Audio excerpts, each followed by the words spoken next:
This is Al Jazeera.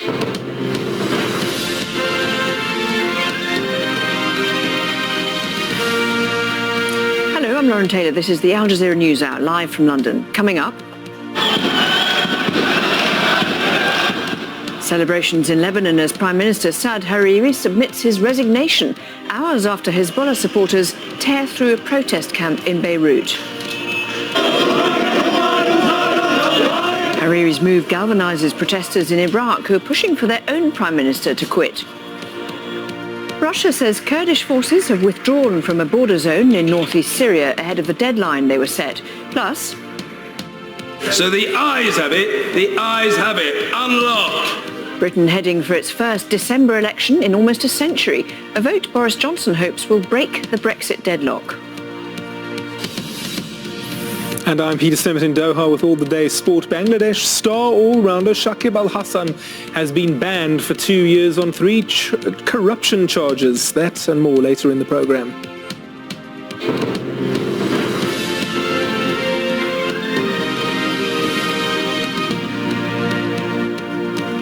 We begin in Lebanon, where Prime Minister Saad Hariri has submitted his resignation to the president after 13 days of anti-government protests. Hariri says he's reached a dead end in dealing with the unprecedented demonstrations and violence that have paralysed the country. Zainab Hodder has been following the day's developments from Beirut. Protesters welcoming the decision by the Prime Minister to resign. They're celebrating in the streets. They're calling this a victory, welcoming a welcome first step. This is what they have been demanding for the past 13 days. They're demanding a new government is formed, a government made up of technocrats, which are not, or ministers who are not allied to any political party, in order to enact much needed reforms to fix the economy. So people are, satisfied with this move. But the biggest question is, what will happen now? The Prime Minister has given his resignation to the President. The President has still not responded. He is expected to respond tomorrow.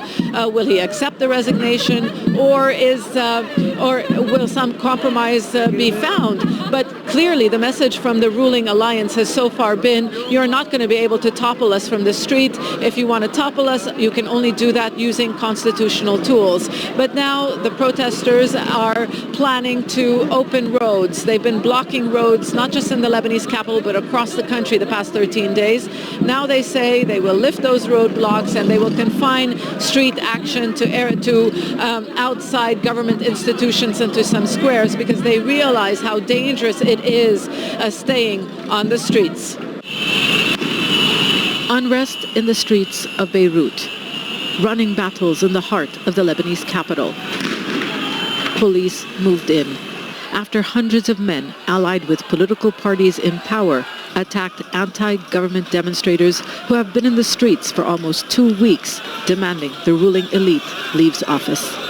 The Prime Minister, Saad al-Hariri, has now handed his resignation letter to the President. For 13 days, the Lebanese people have waited for a decision, for a political solution that would stop the deterioration.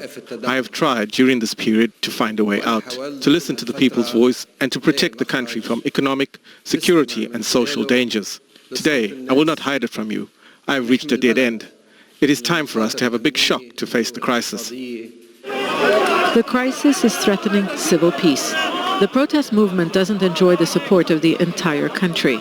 Hezbollah is among a number of groups backing the government. They chant the name of their leader, Hassan Nasrallah. The Iranian-backed movement believes there is a campaign to topple the governing coalition to change the balance of power in favor of a pro-Western alliance. Protesters deny those accusations. So definitely some people will try to take advantage of this entire revolution and movement, whereby they will try to ride this wave. And it's normal, but the majority of the people on the streets are not affiliated with any political party. There are celebrations in the streets. Hariri's resignation is seen as a welcome first step, but what protesters are asking for is radical change. Early elections and an end to political sectarianism. Easier said than done. The question is, will this trigger now a process by which Hezbollah, which is the critical player in the background, as well as the president, Michel Aoun and his party, and his son-in-law, Gibran Bassil, will those people agree to a technocratic government. That would mean giving up power. So far, the governing alliance says it will be toppled only through constitutional means. Hariri may be hoping his decision to resign will pressure his coalition partners to make concessions. A Hezbollah-led government needs political cover from someone like Hariri, who enjoys the support of the international community. What began as a spontaneous protest movement is now a political crisis that spilled onto the streets. Lebanon's fault lines are deep, and it's unclear what happens next. A political vacuum, a precarious situation, a divided street, an economy grinding to a halt. Lebanon has been here before, and like in the past, it is the security of the country which is facing the biggest risk. Sana Khuder, Al Jazeera, Beirut. Many of the protesters also want to tear down Lebanon's sectarian political system, saying it helps corrupt politicians cling to power by keeping the country divided. Under that system, if Saad Hariri's resignation is accepted, only another Sunni Muslim can take his place. Similarly, the president has to be a Maronite Christian and the parliamentary speaker a Shia. Parliament itself is evenly divided between Christians and Muslims, with each side getting 64 seats. Those are further divided so that all 18 of Lebanon's religious sects are represented. The system is designed to prevent Lebanon from sliding back into civil war. It was brokered by Saudi Arabia just over 30 years ago. Well, joining me now from Beirut is Lebanese filmmaker and activist Lucien Bourgeli. Thank you very much for being with us. I want to come back to the system in Lebanon in a moment, but first, what is the reaction amongst most of the protesters, and your reaction, indeed, to the resignation of Hariri? I think it's a victory for us as people who have been in the streets for 13 days. We have demanded this from the first day. Of course, it's because of the corruption of the political class. Of course, it's because of so many other things. But at the same time, what is the most crucial thing is that the people in Lebanon, most of them, the majority of the people, feel they are not represented in power, in government, or in the legislative body. So, and for that reason, the people in power need to go back to the people in an early election. So as the people have the right to reform the power, and they have new people to take the country forward, because the people that are currently in power are unfortunately so corrupt that they, and we have heard them speak so many lies before, and we don't have any trust in them anymore. Yeah. Just on that though, I mean, do you envisage another election under the existing system? Because a lot of the protesters seem to want the whole system to be torn up. We were describing it just now, the kind of very carefully balanced political system that gives power to various different factions. So what if you don't do it under that system, what do you envisage? What we want is the application of the Constitution.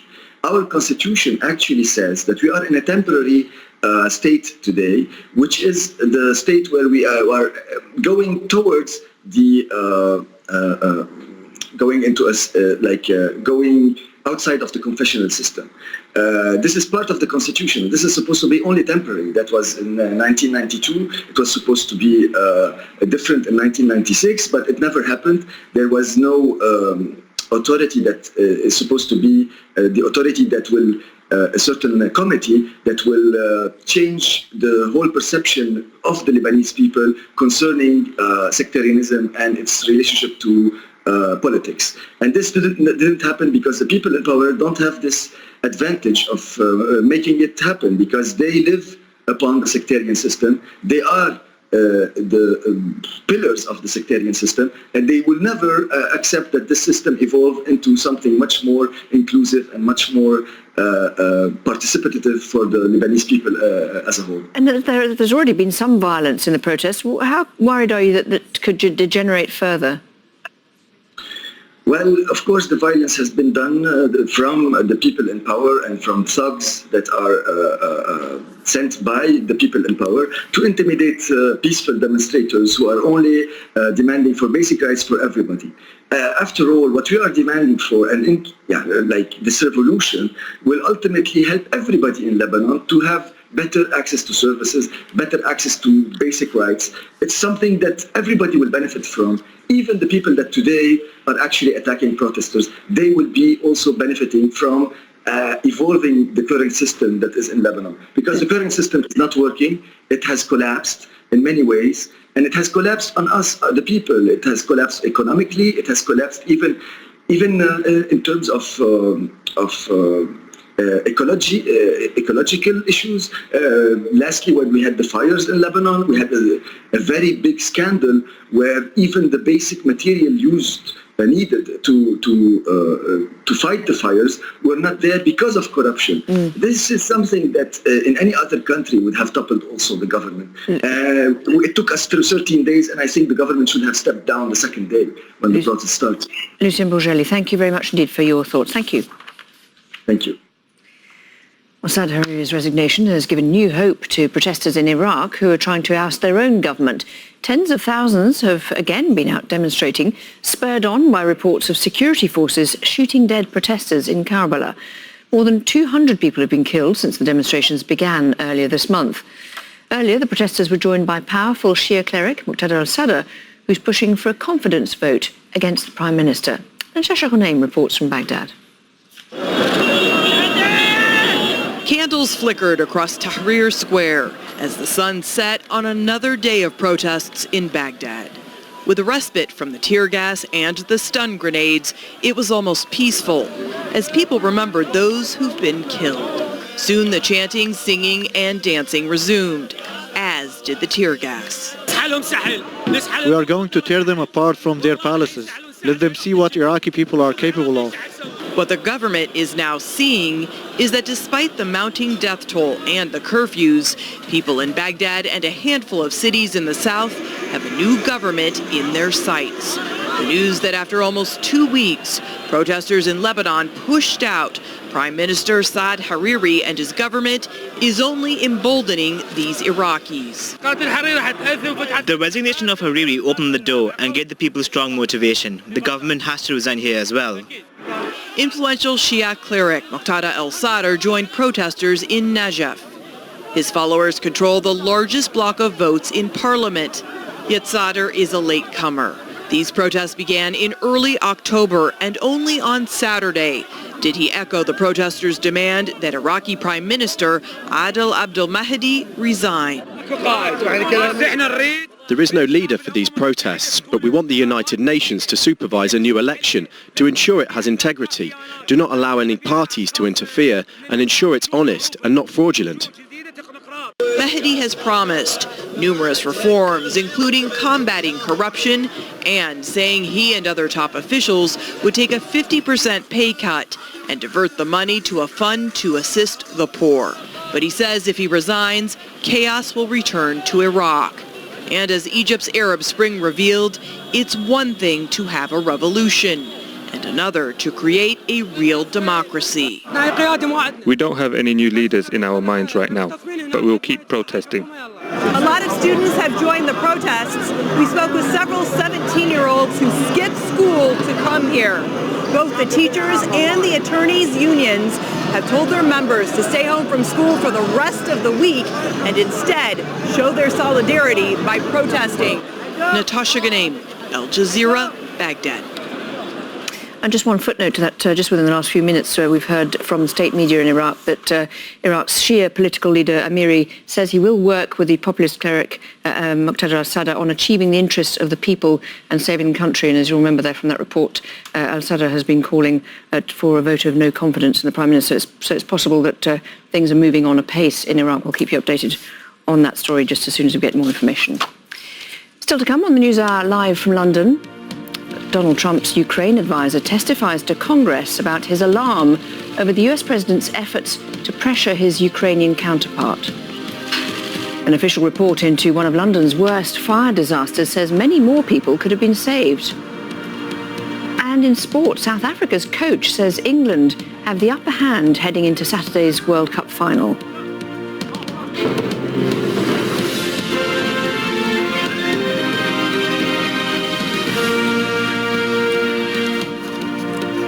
Russia says tens of thousands of Kurdish-led forces have withdrawn from a border zone in northeast Syria. The pullout was completed ahead of a deadline that had been set for 15 GMT on Tuesday. Russian and Turkish forces say they'll now start joint patrols in the region. Hashim Al-Bara reports from Gaziantep. Kurdish fighters retreating from the so-called safe zone.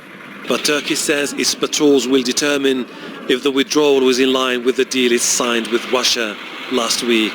The safe zone is a 440-kilometer long and 32-kilometer deep area that stretches from Jarablus northwest to Malikiya on the border with Iraq east. Turkey has insisted on establishing a buffer zone on the border with Syria, saying it's crucial to prevent the People's Protection Unit, the YPG, from expanding its influence. Turkish authorities consider the YPG a terrorist group. For the US, though, the YPG, the main Kurdish faction in the Syrian Democratic Forces, or SDF, was a crucial ally in defeating ISIL. The retreat of the Kurdish fighters would be a crucial moment for President Recep Tayyip Erdogan, who has been warning against a full-blown military confrontation if Syrian Kurdish fighters remain in the safe zone.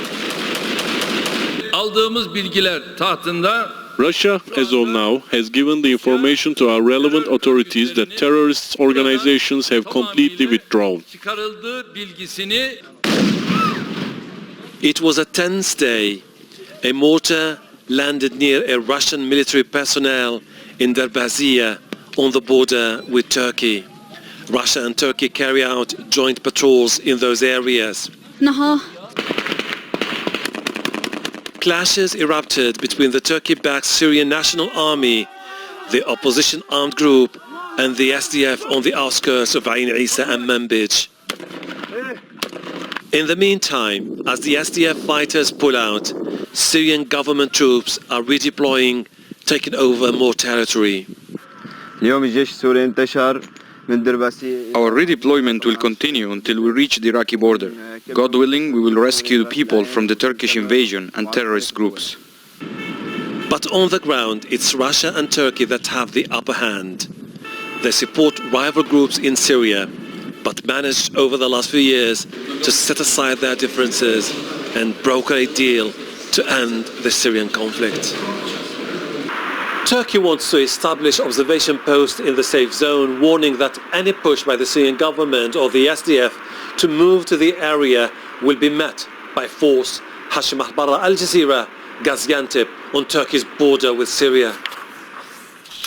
The Kurdish-led Syrian Democratic Forces say they played a key role in tracking down ISIL leader Abu Bakr al-Baghdadi, who was killed on Saturday.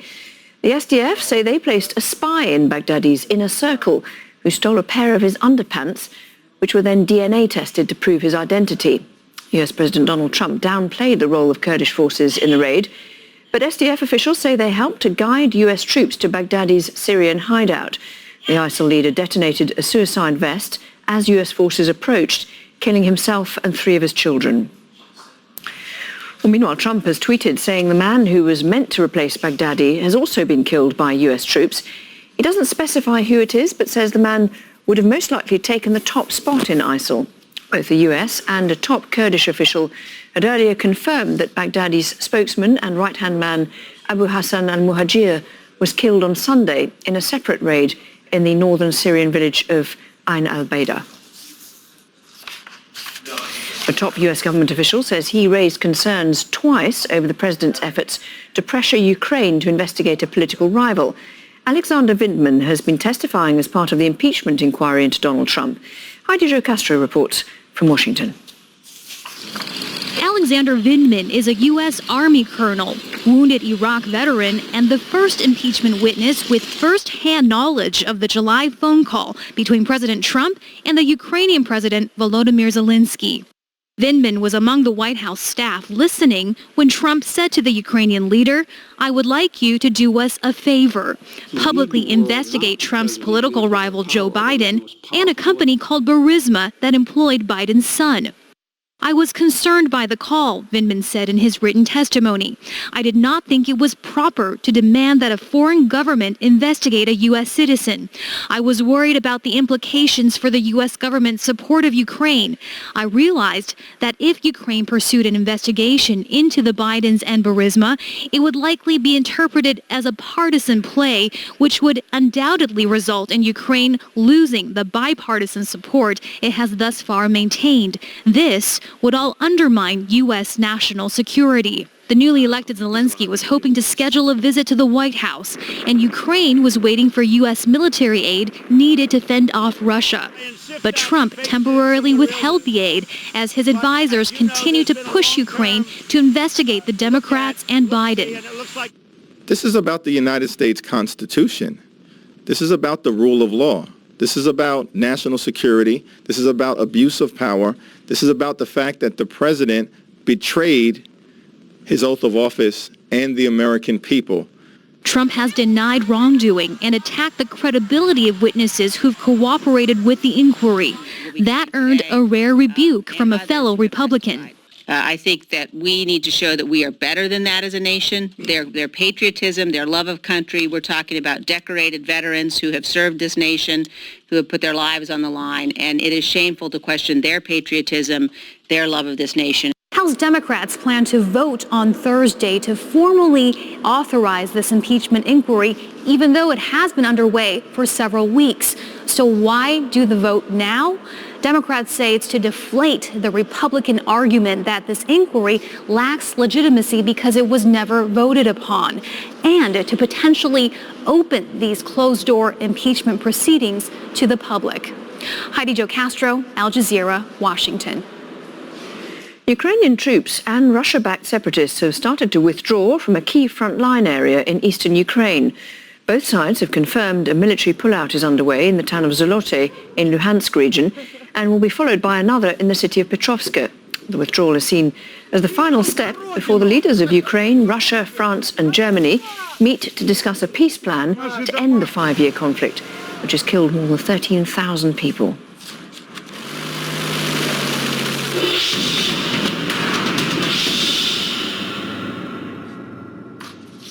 Britain is set to go to the polls on December the 12th after Prime Minister Boris Johnson won support from opposition parties for an early vote. The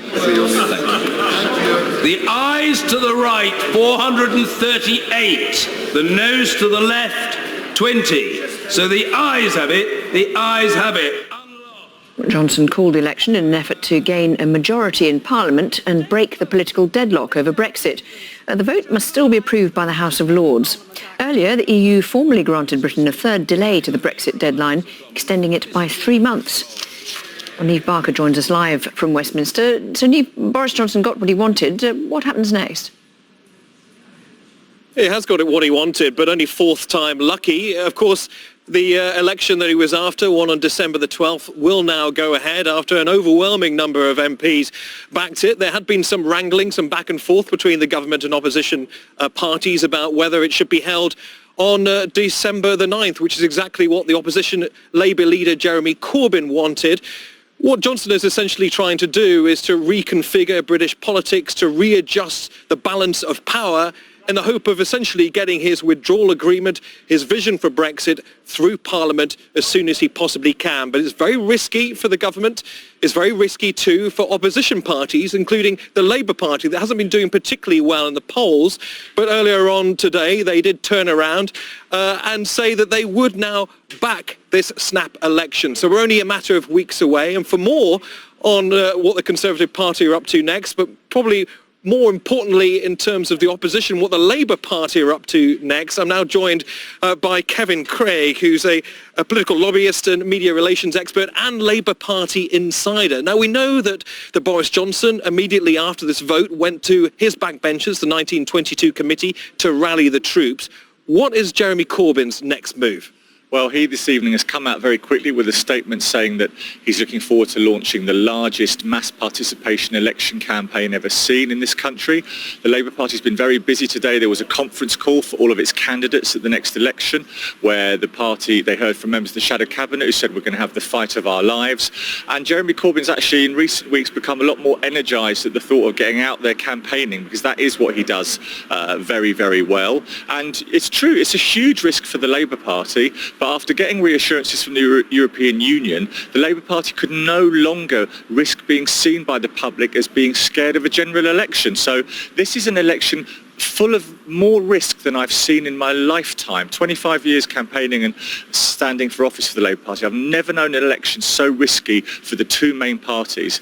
But it's really kicked off in style today. And one of the biggest criticisms levelled at Jeremy Corbyn is that he's hazy on Brexit, something that Boris Johnson certainly isn't. He's got a clear withdrawal agreement that's been gathering pace and support and speed in Parliament. He feels that he now has the backing of the country as well.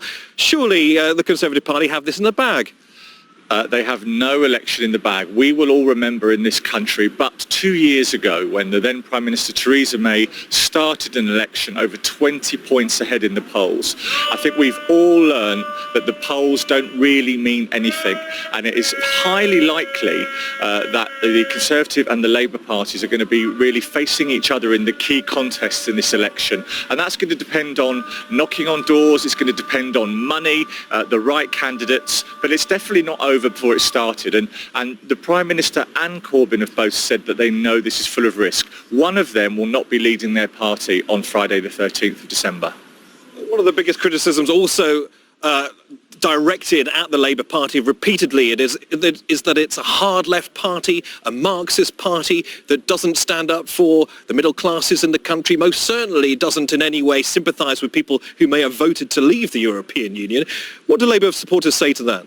The party, I've been involved in some big selection contests for candidates in recent weeks, and the Labour Party is choosing across the country a really healthy mix of people on the traditional left who are very supportive of Jeremy Corbyn at the start, and then in London, amazing working class black female candidates like Florence Eshalomi, who really represent that Middle England philosophy that's very outward looking and encompassing of many different strains of thought. So I don't think that characterisation of Labour is fair. I understand why some people do it. It's not what I'm seeing at the moment across the country in the selections. It's a really mixed, all-encompassing Labour Party, and I'm quite optimistic that it might pull off another surprise. Okay, Kevin Craig, thank you very much. Well, just to repeat, Boris Johnson has now fired the starting pistol on the next general election, the third in 5 years. The question is whether or not on Friday, the 13th of December, the day after the election, the country will be any clearer about what its political future will be, any clearer on the future of Brexit.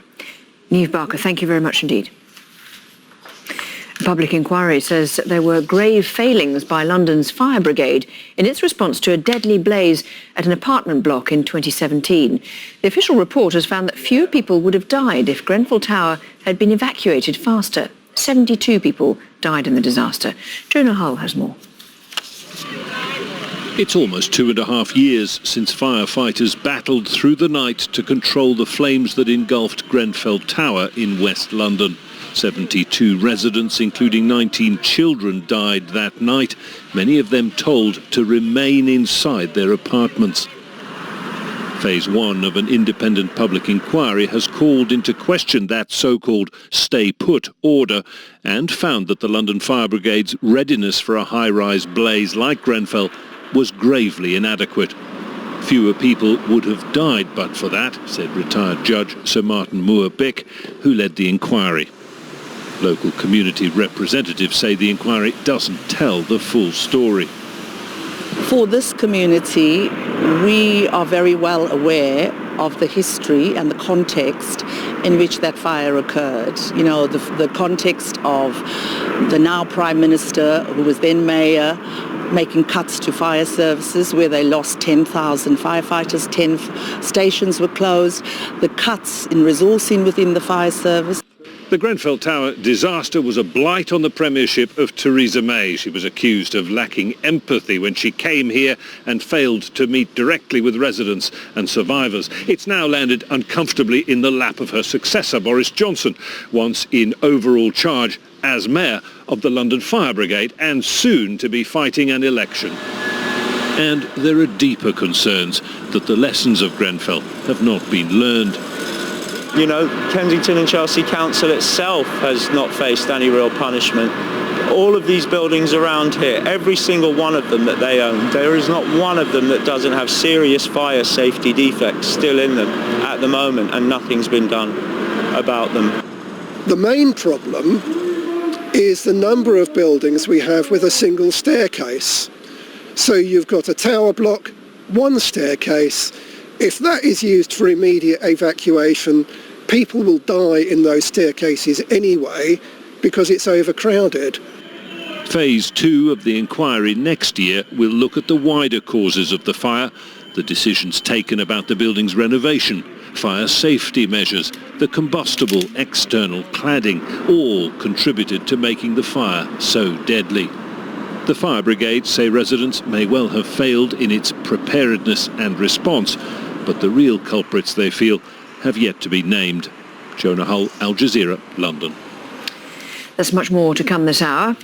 More tear gas and water cannon in Chile on the 12th day in a row of protests, despite Monday's cabinet reshuffle. The mounting piles of plastic that are choking one of Africa's fastest growing cities. And in sport, the Turkish diver who tried to swim 100 metres with one breath. Find out if she did it. Hello there. That sunshine, I'm afraid, is being rather squeezed across more central areas of Europe, the south in particular, the Med seeing more showers. And then it's a very cloudy picture the last few hours across much of central Europe. We've had some foggy mornings as well. Look at this. It's actually Cologne beneath this shroud of fog. It should be clearing as we go through the day, certainly on Wednesday. We have got more sunshine across much of mainland Europe. It's cool, though. 4 Celsius in Kiev, just 2 in Moscow, and there may well be some snow flurries in there as well. Not a bad day temperature-wise in London on Wednesday, but there's another system waiting in the wings. It heads east on Thursday. The temperature will lower, but also this rain could actually add to some more localised flooding. It's been so very wet for a long time. Meanwhile, look at the central Med. We have got plenty of rain showers across much of Italy and actually on towards Greece and western Turkey. And the same systems could well produce a few showers into northern areas of Africa. So certainly cloudy conditions. Algeria on towards Tunisia as we go through Wednesday. And then really it's on Thursday. This is when we can see the showers, maybe a scattered thunderstorm. Again, same areas, so Algiers, you could pick a shower or thunderstorm, the same across into Tunis, and maybe just a passing shower along these coastal areas of Libya as well. A bit cooler in Tripoli as well, as you'll see there. A high of 23 Celsius for you on Thursday. A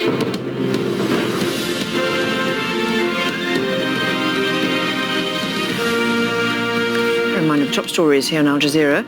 Lebanon's Prime Minister has offered his resignation, saying he's reached a dead end in dealing with the demonstrations that have paralysed the country. He made the announcement shortly after Hezbollah supporters tore through a protest camp in Beirut, torching tents and chasing away demonstrators. Tens of thousands of people have demonstrated in Iraq, spurred on by events in Lebanon and reports of security forces shooting dead protesters in Karbala overnight. And Russia says Kurdish-led forces have withdrawn from a border zone in northeast Syria ahead of the deadline they were set. Turkey says it will eliminate any YPG fighters it finds in a planned safe zone. The CEO of Boeing has admitted to a US congressional hearing that mistakes were made with its 737 MAX jet, which led to 2 deadly crashes and the plane's worldwide grounding.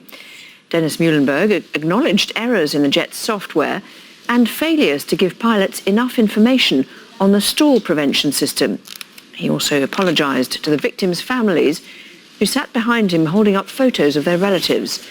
It's exactly 1 year since the Lion Air crash in Indonesia, which killed all 189 on board. The same Boeing model also crashed in Ethiopia in March, leaving 157 people dead. John Hendren has more from outside Boeing's international headquarters in Chicago.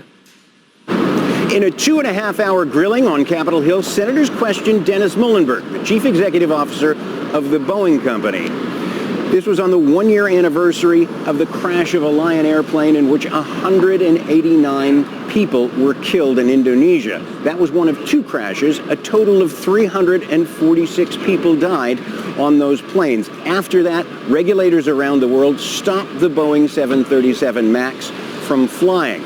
Family members of the victims held up the pictures of those who died in the hearing room on Capitol Hill, and senators were often harsh. Senator Richard Blumenthal called the planes flying coffins. Senator Ted Cruz read text messages from the pilot, one of them saying that the plane had some egregious problems, and in another he said that he had essentially lied to regulators. For his part, Dennis Muhlenberg, the CEO, apologized to the families of those who died and said the company had made mistakes. This is what he had to say. We are sorry, deeply and truly sorry. As a husband and father myself, I'm heartbroken by your losses. I think about you and your loved ones every day, and I know our entire Boeing team does as well. I know that probably doesn't offer much comfort and healing at this point, but I want you to know that we carry those memories with us every day. And every day, that drives us to improve the safety of our airplanes and our industry. And that will never stop. Beyond that, Muhlenberg did not agree to major changes in regulation, and he stuck to his talking points. One of the issues there is that the plane is often self-certified. Various aspects of it are certified by Boeing and not by regulators.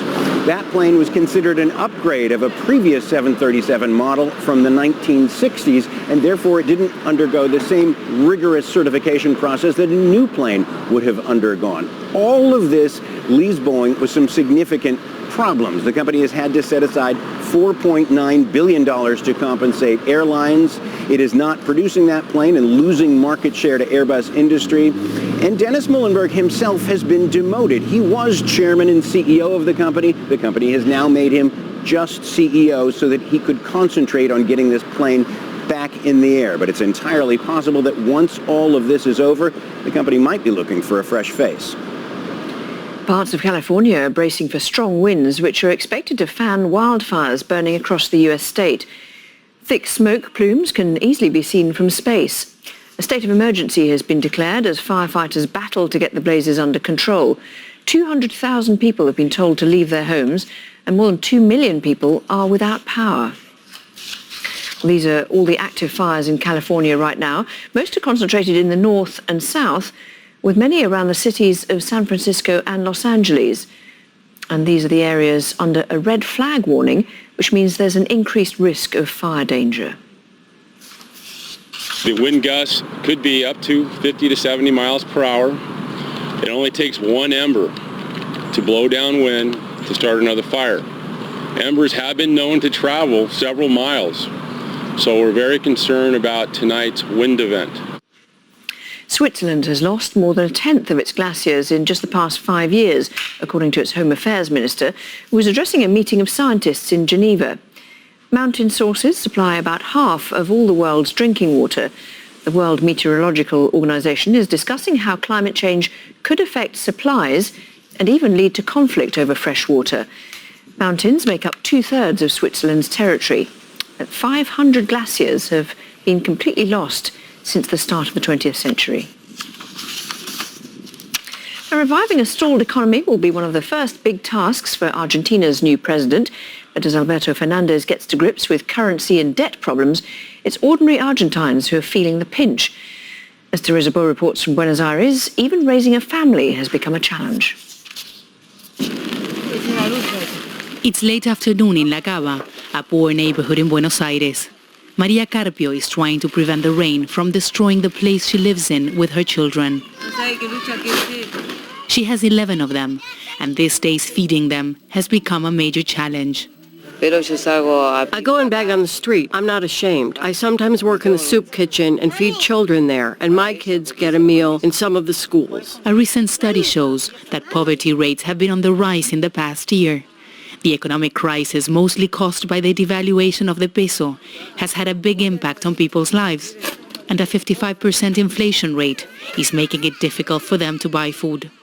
Around 50% of the children in Argentina are poor. This not only leads to malnutrition, but also violence. We're told that many of the kids living here end up in prison or killed. One of Maria's sons was killed in a shooting. She's desperately trying to protect those she has left. There are lots of drugs here, lots of death. They are killing one another. You can hardly sit outside because of the shooting, so I get them inside. Edison, not his real name, told us children in the slums do not have opportunities. Drugs, he say, is what allows many to escape the problems they face every day. Death among young teenagers here has become a regular thing. Maria Iraola has been working in the neighborhood for decades, trying to fill in the empty space left by the Argentinian state.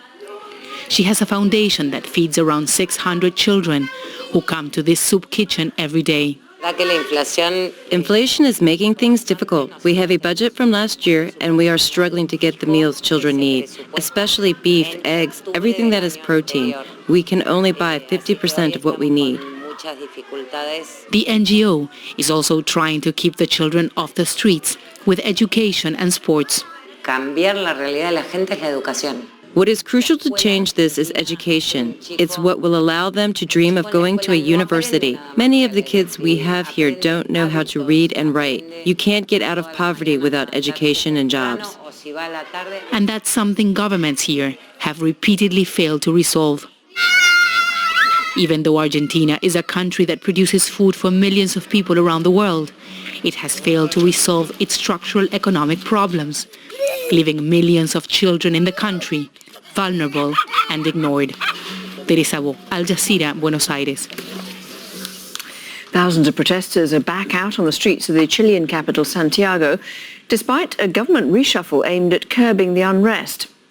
Demonstrators have been throwing rocks at police vehicles deployed to stop the rally from turning violent. On Monday, demonstrators destroyed property, looted shops and blocked roads. And the protests began several weeks ago over a hike in metro fares, but have since turned into a wider unrest over inequality in the country. Well, our Latin America editor, Lucia Newman, is there for us. So this was billed, this latest protest, as one of the biggest. I think we may actually have lost... I'm not sure if you can hear me. Can you hear me, Lucia? Hello? Hi, Lucia, it's Lauren in the gallery. So we thought we'd lost you there for a second. Me? Yes, so this is supposed to be one of the biggest demonstrations yet. Has it turned into that? Nope.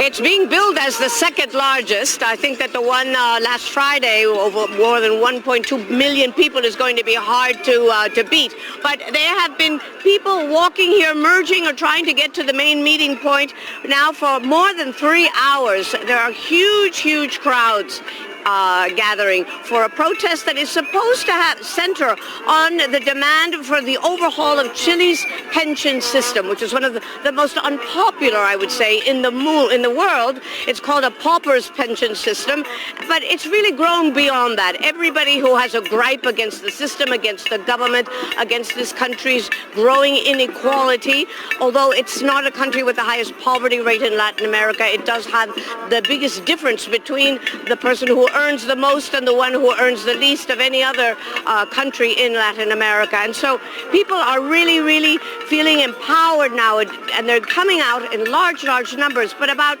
300 meters ahead of me, a violent group has again begun clashing with riot police, and so presumably this is going to turn out with another day of violence, Lauren, as we saw especially on Monday, where there was really serious destruction both here in the capital, Santiago, and in other cities in the country. What do you think the government is going to do next to try to bring things under control?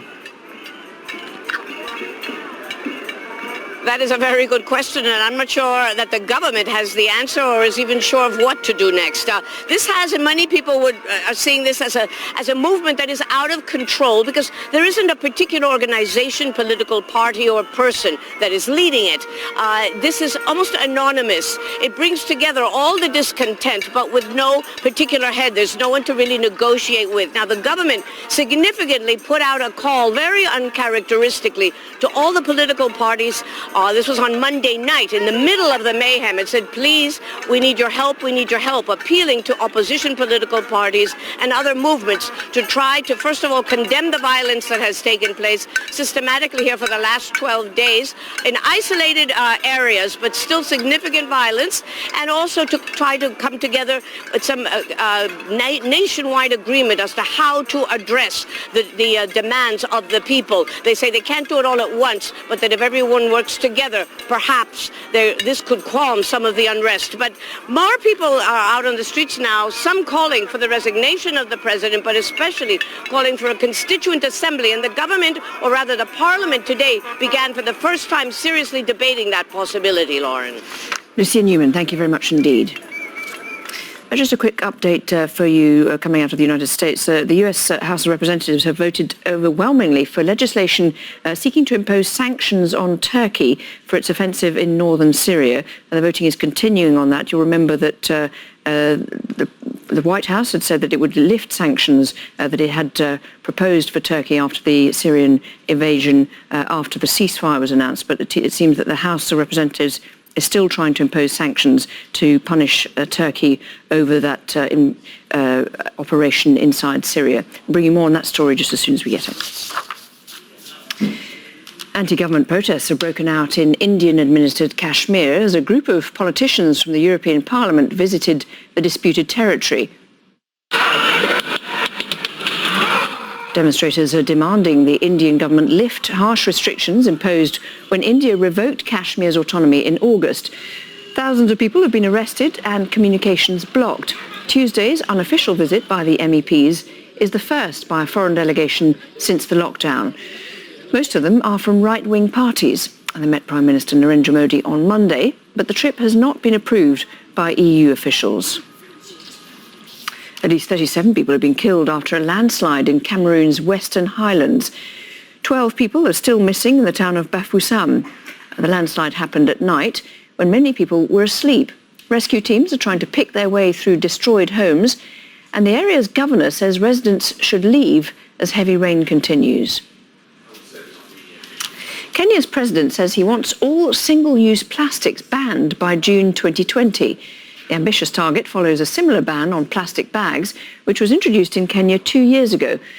But with no recycling infrastructure, pollution there has been getting worse. Nicholas Hack reports from Nairobi. Beneath the skyscrapers of Nairobi is this mountain of rubbish.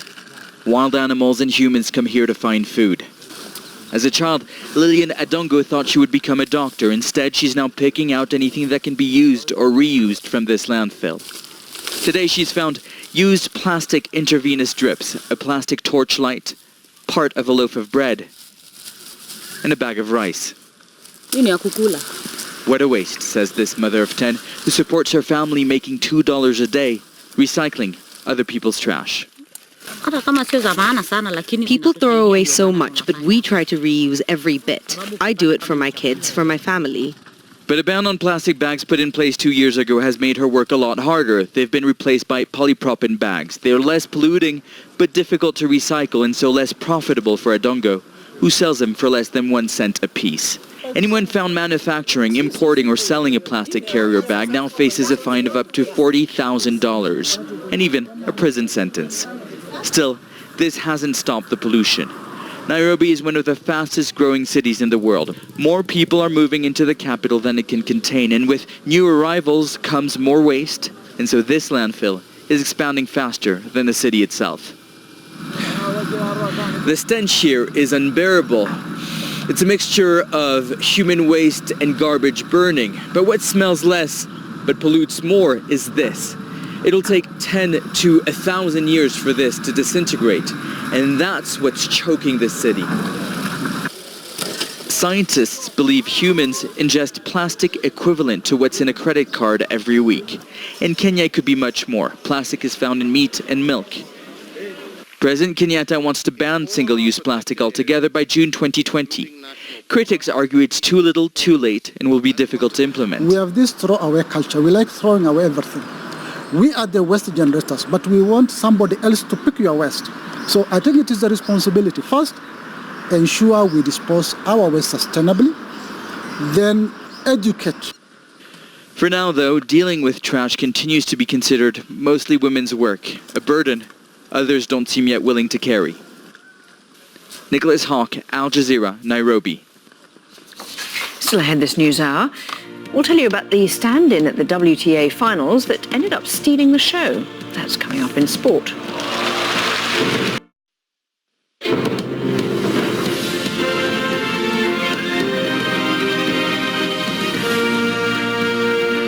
Now here's Peter with the sport. Thank you very much, Lauren. One of the world's best players, the Bangladesh star all-rounder Shakib Al Hasan, has been banned for 2 years on 3 corruption charges. The 32-year-old has admitted to the International Cricket Council that he failed to report approaches by bookmakers to fix matches back in 2018. The matches were in a tri-series between Bangladesh, Sri Lanka and Zimbabwe and the Indian Premier League 2. 1 year of that sentence has been suspended, but he will still not be able to return until October 2020. I'm obviously extremely sad to have been banned from the game I love. but I completely accept my sanction for not reporting the approaches. The ICC anti-corruption unit is reliant on players to play a part in the fight against corruption, and I didn't do my duty in this instance. We spoke to ESPN Cricinfo assistant editor Siddharth Monga in Delhi. He believes Shakib should have known better. This is the same person who had reported approaches, suspect approaches in the years 2008 and 2010, and he was also a key witness in the 2013 BPL corruption case. It means he might have made a conscious decision to not share this approach with the ICC ACSU. That makes it sound really bad for Bangladesh cricket, because I think he was the captain of the side when these approaches were made to him, and we all know how bookies operate. They go to the captain to try to get team information. He cannot be the only one that a bookie is operating with, or a group of bookies or a whole industry of bookies is operating with. I don't think he's got away easy. A year spent outside when he's watching all the cricket on TV, he's missing the IPL, he's missing the T20 World Cup. I think that's a big enough punishment. College athletes in the United States can now profit from brand sponsorships and endorsements. The new rule was approved on Tuesday. The change is likely to benefit athletes in the highest profile sports, such as American football and basketball.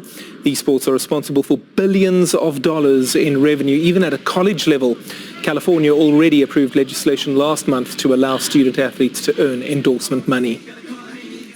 There's been a huge upset at the WTA finals in Shenzhen, China. World number one Ashley Barty has been beaten. The Australian was originally supposed to play Naomi Osaka, but she pulled out of the whole tournament with a shoulder injury. So Barty faced Osaka's replacement Kiki Bertens, who pulled off a shock win in 3 sets. Both Bertens and Barty are still in contention to reach the semis. Game, set, match, Bertens. Belinda Bencic is another who can still make it into the semi-finals. She needed a win over the Czech Republic's Petra Kvitova on Tuesday to keep those hopes alive, though. The Swiss certainly had to fight hard to get the win. 6-3, 1-6 and 6-4 the final score. She will play Bertens next. 2-6-1, 6-3, 1-6. Arsenal boss Unai Emery hasn't ruled out stripping Granit Xhaka of the Gunners' captaincy. It follows ugly scenes during his side's 2-2 draw against Crystal Palace in the English Premier League on Sunday. The Swiss was booed off the field as he got subbed. Xhaka,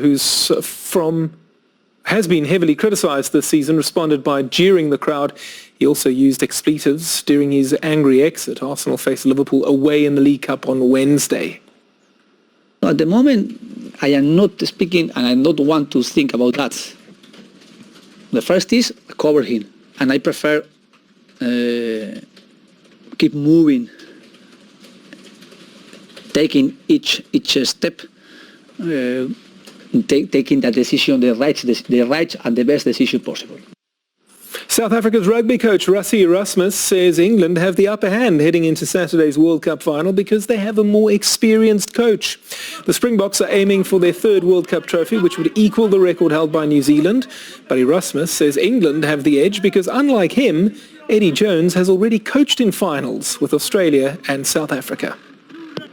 We're excited, but we feel the pressure and we find our ways to handle it and try to work around it. They would have the upper hand in terms of Eddie's experience of being with South Africa and Australia. But, we've tried to find our own ways how to handle that. And so far, so good. But certainly Saturday will be a big test for us to see if we can go that last step. We'll finish with a world record by a female free diver from Turkey. This is 34-year-old Sahika Erçmen plunging into the icy waters of Gilindere Cave in southern Turkey, which dates back to the Ice Age. Freedivers swim without any breathing equipment, but this time she was also swimming without any fins. Incredibly, she managed to go 100 meters with just one single breath. Okay, Lauren, that's all the sport for now. More later.